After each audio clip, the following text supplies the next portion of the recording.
Hello, welcome back to the Barrett channel today for a brand new video with myself and the boss man. Not quite the boss man, but anyway, we are in Hainan on Hainan Island, which is just off the south coast of mainland, and we are currently in the Hilton Hilton Hotel Resort. Lovely resort it is as well. And we thought, what a nice place to have a little sort of chat about a subject. So we're here. I've got myself, what have I got? Cosmopolitan. And I've got a pina colada. And God, that is strong.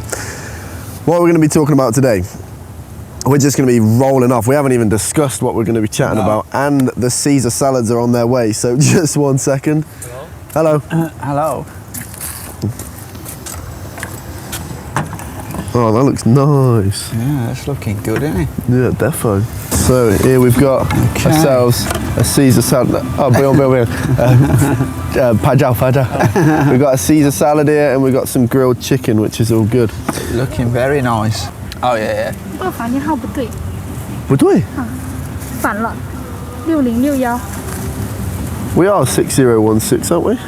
6001. 6001. I think so. Then it's Ollie here is trying to charge our bill to another room. Ain't good, is it, mate? You're trying to have the hotel over, are you, Trying mate? to bill it to the wrong room, aren't I? So, what we're going to be talking about? We're going to be talking about, this is something has become very apparent since we've been living here, that the difference in generations, the generation gap of the people is massive, not in terms of age, but in terms of the mindset of people. And that is simply because China has changed so drastically over a very short time in comparison to many, many other countries. And one that we'll draw experience from is England, because that's where we're from. Yeah. So from your age, from your generation to my generation, yeah. And even my grandparents, there's not that much difference. I mean, No, I disagree with that. From my mum and dad to your generation, there's a big difference.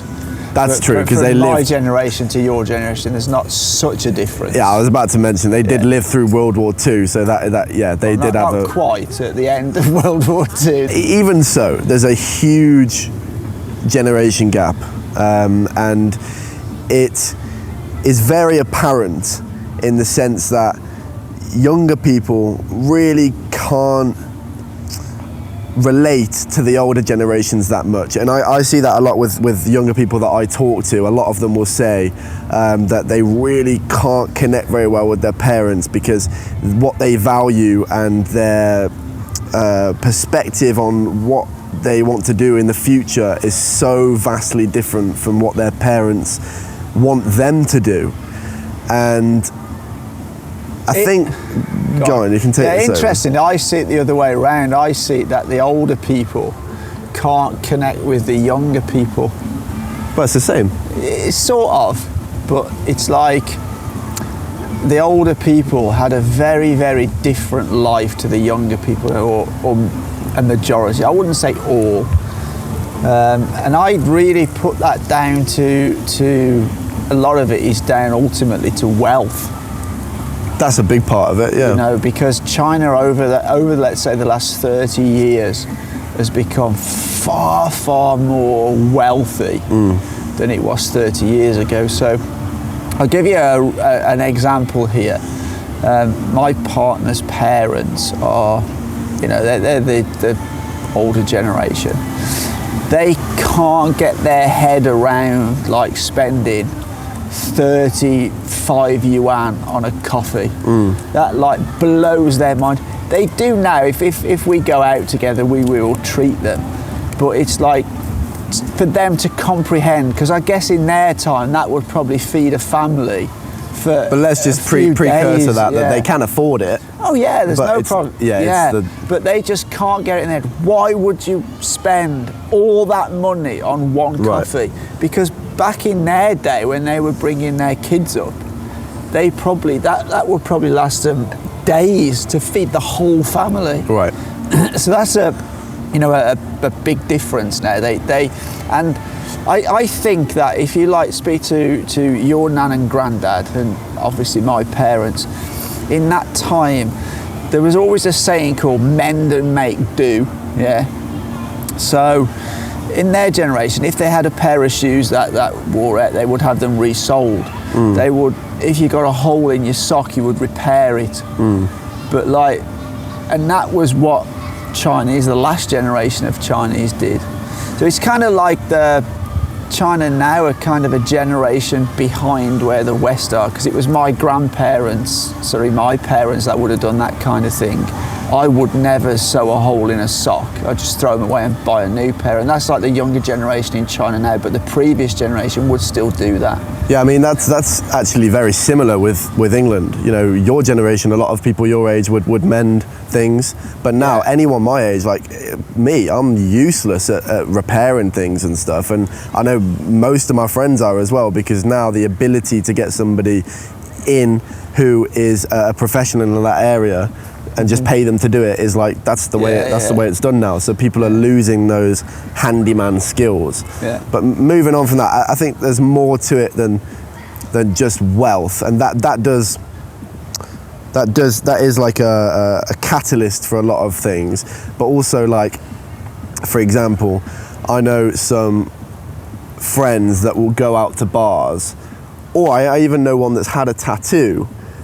But both of those things, they would never ever tell their parents, either of them, because their view of going to a bar and getting drunk to have fun is like, what the hell are you doing with your life? And you know, their idea of having a tattoo is also like, what are you doing? So they will keep both of these things from their parents. That's interesting. I actually have a real life example of that. When I was in Shanghai like 10 or 12 years ago, I met a girl in a bar. And she was saying that I'm going to my hometown at the weekend to visit my parents, and she was even saying that I can't wear clothes like I wear in Shanghai. Right. I'm going to have to wear different clothes when I go, because if my parents see me in these type of clothes, they'll think I'm some, like, you know, they'll wonder what's happened to me. And she even went as far, she had a job which was like, she was like a stylist. So when models have photo shoots, she does the style. She says, I'm even like, don't tell my parents what job I do. I lie about what job I do, because my parents will think it's like a no job. They'll think, oh, that's a silly job. You know, it's not a real job, because her parents have got like a real job is like hard, kind of like physical labour kind of things. And I think also like, that just made me think of another point that kind of relates to what you're saying. I've noticed when we've talked about children of parents following what the parents' wishes are, I think from when you've told me, people will not go against what their parents say. Oh, absolutely. I mean, people here, younger, well, not even just younger people. I've spoken to people in their 40s here. It's like, I'll do what my parents suggest. Yeah, but what I was going to say was, like, I've noticed a lot of people that I've circled with is that they will go against what their parents would say. So maybe since it's been more open to the outside world,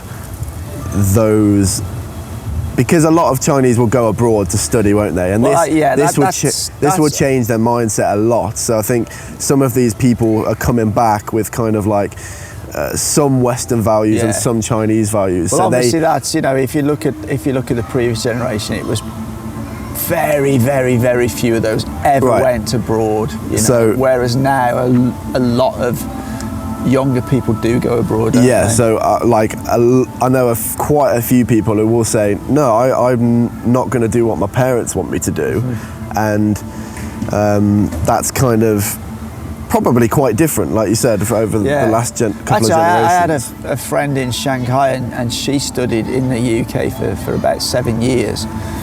And when she came back, she actually married an English guy, but they lived in Shanghai and they had a child. And she had many arguments with her father, because she wanted to to raise her child. She basically took the best of the Chinese culture and the best of the English culture and kind of raised her child that way. But she often had conflict with her father when she was doing something with her child that was more Western orientated. He was very against that.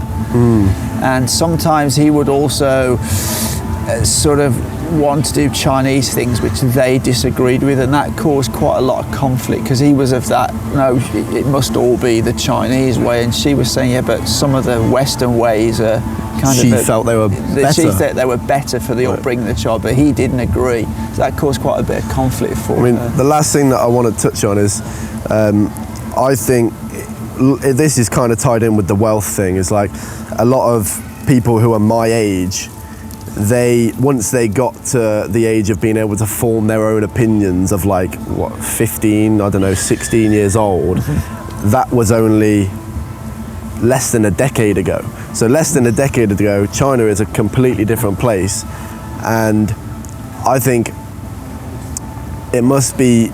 I think it's going to be really interesting to see what, especially kids who are growing up now, who are really young now, what they're going to be like when they're older, because it's like they've grown up with, if they grow up in a city, they've grown up with like skyscrapers and the most advanced technology in the world, and you know, a really wealthy environment. So it's going to be interesting to see the difference, because I do also though think there's a very different dynamic which goes on here, which it does go on in the West, but far, far less so, is that a lot of children here are actually raised by the grandparents. Oh yeah, that's the point. Whereas like, I would say 80 to 90% of children in the UK are raised by their parents. Yeah. But I would say a good 50 to 60% of kids here are raised by their grandparents. Yeah.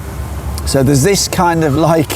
It'll take even longer to phase out those. Yeah. That must be really like kind of odd, because they're going to have their circle of friends and their environment is going to be totally different to what their grandparents' teachings are. Yeah. You know what I mean? It will be very interesting to observe in the next sort of 15, 20 years for kids now that are like 5 or 6 years old, how they will be when they're in their 20s, you know. So it is very interesting. Anyway, this video is getting on, so it'll be interesting to know, because we're saying it from a Western perspective, view, so a lot of you Chinese who are watching probably could shed some light on this and have some good insights, so please do drop it down in the comments.